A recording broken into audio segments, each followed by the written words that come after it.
Beyond Mulder. पहली गेंद पे राहुल ने सिंगल ले लिया और तालियों की गड़गड़ाहट के साथ ये सिंगल को सेलिब्रेट किया गया है। अनिल भाई, बाबा भाई, ये नॉलेजेबल कोलकाता क्राउड कहेंगे या फिर कोलकाता नाइट राइडर्स के फैन कहेंगे कि वो सोच रहे हैं राहुल ही आने वाले हैं हमारे पास? ये तो आप ही बता सकते हैं आकाश, हमें तो कुछ जानकारी नहीं है।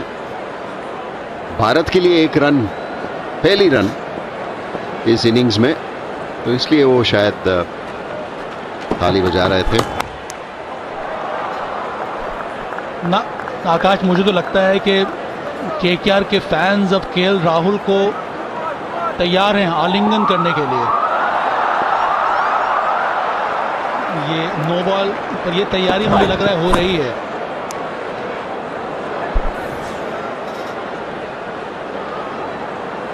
बहुत लंबी है, कड़ी नो।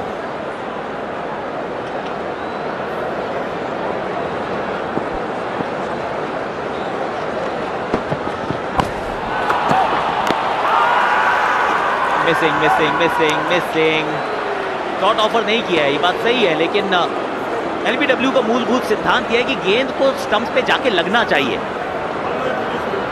अब इंपैक्ट वैल्यूबल नहीं है, उसका कोई महत्व नहीं है, पर कहाँ पिच होती है और कहाँ, छोड़िए।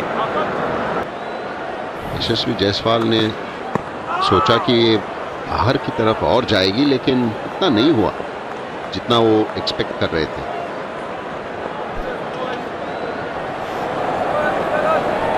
पहले ओवर में भी मार्को यानसन ने बीट किया था यशस्वी जायसवाल को। ये जोरदार अपील थी, पिचिंग इन लाइन पर। हाँ, ये जब बॉल लगी वो बाहर निकल गई। यहाँ से उस एंगल से बॉल अंदर आती तो अलग बात होती, पर वो पिच करने के बाद जिस एंगल से बॉल पड़ी थी उसी एंगल से बॉल बाहर निकल गई।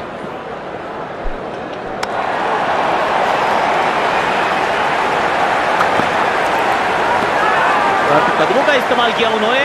अपील यहां पे भी बहुत जोर से, सिर्फ कीपर ने अपील की है। काइल विरेना बहुत इंटरेस्टेड है, एक्साइटेड है। एम्बा को इस बात में भी कोई रुचि नहीं है, पिछली बार भी नहीं थी। अनइमोशनल। विकेट कीपर तो बहुत एक्साइटेड थे। एम्बा बवूमा आगे निकल के खेले थे। कुछ तो आवाज आई, ये देखिए।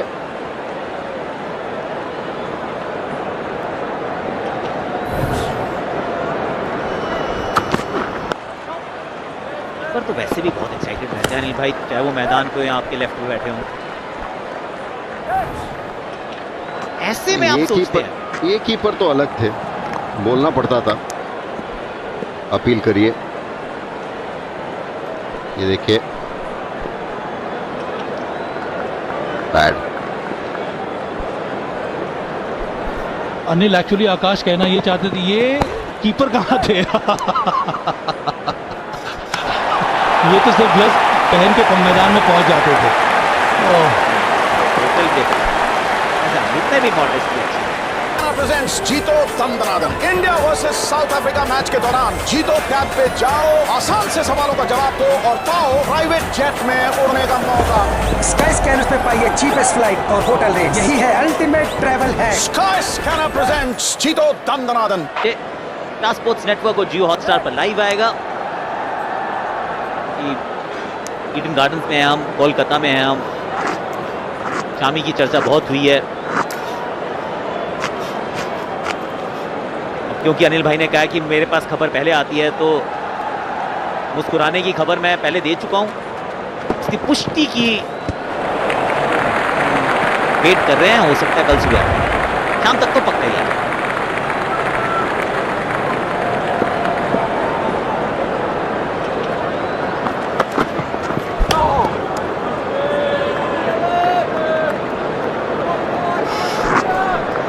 दोनों की बैटिंग शैली का अप्रोच अलग है। एक तरफ केएल राहुल वेरी स्टेडी, तकनीकी रूप से बहुत ज़्यादा सक्षम, अपने आप को फिर से री इन्वेंट करने की कोशिश।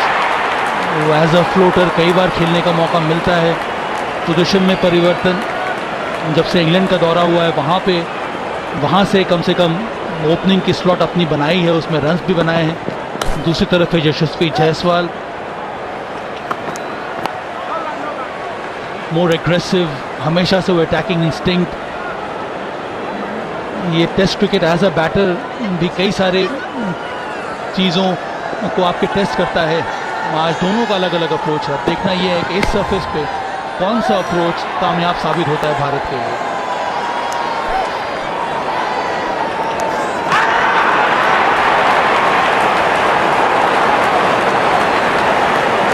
यशस्वी जायसवाल 12 गेंदें खेल चुके हैं, अभी तक खाता नहीं खुला है। एडन मार्करम आज सुबह खाता खोलने में काफ़ी समय लगा रहे थे। 51 का app 51.66 in comparison. KL Rahul और फिर से वही ये नो बॉल पिछले ओवर में भी हुआ था ब्यान मोल्डर की उस गेंद पर। 11 शतक हैं केएल राहुल के नाम भी। और अब लगता है कि वो स्टेडी पोजीशन मिलने का फ़ायदा मिलना चाहिए।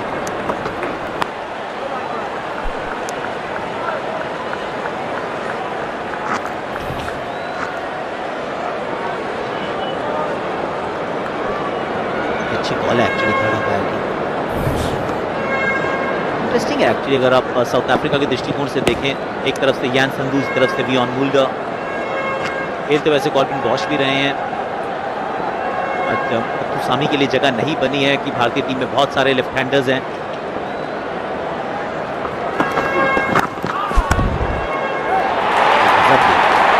ईडन गार्डन्स में थोड़ी टर्बन जैसी गेंद डाली यहाँ पे, ऐसा महसूस हुआ है केएल को। यही सवाल था कि क्यों भारत, क्या ये वजह है कि इतने सारे लेफ्ट हैंडर्स है भारत के पास, तो फिर तरुणन मुत्तुसामी के लिए जगह नहीं बना पाए हैं।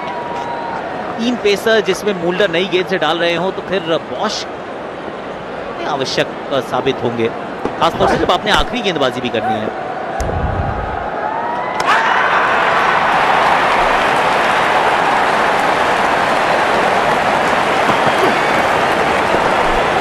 ये भी तो एक स्ट्रॉन्ग पॉसिबिलिटी हो सकती है आकाश और अनिल के। दक्षिण अफ्रीका बैक कर रहे हैं इन तीनों पेस बॉलर्स को रिवर्स स्विंग कराने के लिए भी। और उनको लगता है कि एक्स्ट्रा स्पिनर खिलाने की जगह पर अगर आप मोल्डर और कॉबिन बॉश के साथ साथ मार्को यानसन को खिलाते हैं, तो इन तीनों गेंदबाज ज़्यादा इफेक्टिव रहेंगे भारतीय बैटर्स के सामने। और अगर ये रिवर्स स्विंग इन तीनों को मिलता है, शायद उनकी स्ट्रैटेजी भी 3 फास्ट बॉलर के साथ ही जाना सोचे थे। बढ़िया बाउंसर ये मार्को यानसन, स्टीप बाउंस मिलती है और की समाप्ति 4 for no loss।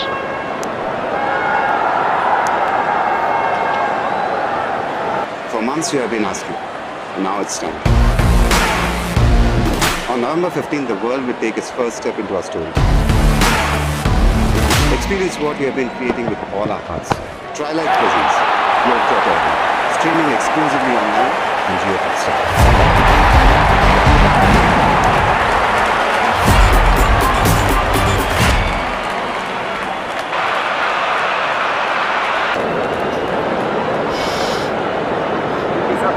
Mulder, Marco Jansen और हीसो रबाडा। रबाडा जब उनकी इंजरी हुई प्रैक्टिस में, रिब इंजरी हुई है, उसका मतलब है आसान नहीं होगा इनको फिट होना अगले टेस्ट मैच में भी। और ये सरफेस जब सुबह देखी थी तो ऐसा नहीं लगा कि आपको 4 स्पिनर्स की सरफेस हो। ज़रूर टर्न लेगा, लेकिन बाद में शुरू में तो फास्ट बॉलर्स की एक इम्पोर्टेंस रहती है, मानियत। और जसप्रीत बुमराह ने बिल्कुल दिखाए कि कैसे इस पिच पे बॉलिंग डालना है।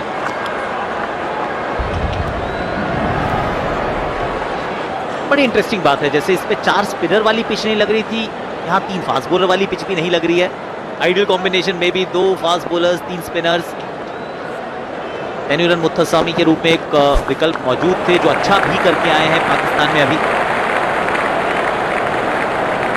भारत की बैटिंग ऑर्डर में लेफ्टीज बहुत है। अभी यशस्वी, फिर वॉशिंगटन, फिर जाडेजा, अक्षर, ऋषभ पंत। पढ़ने के बाद ये गेंद काटा काफी बदला। बगीचो रबाडा होते तो फिर आप कहते चलिए एक ओल्ड गेंद से भी विकेट लेने वाला फास्ट बॉलर हमारे पास मौजूद है। और फिर बॉश क्या ये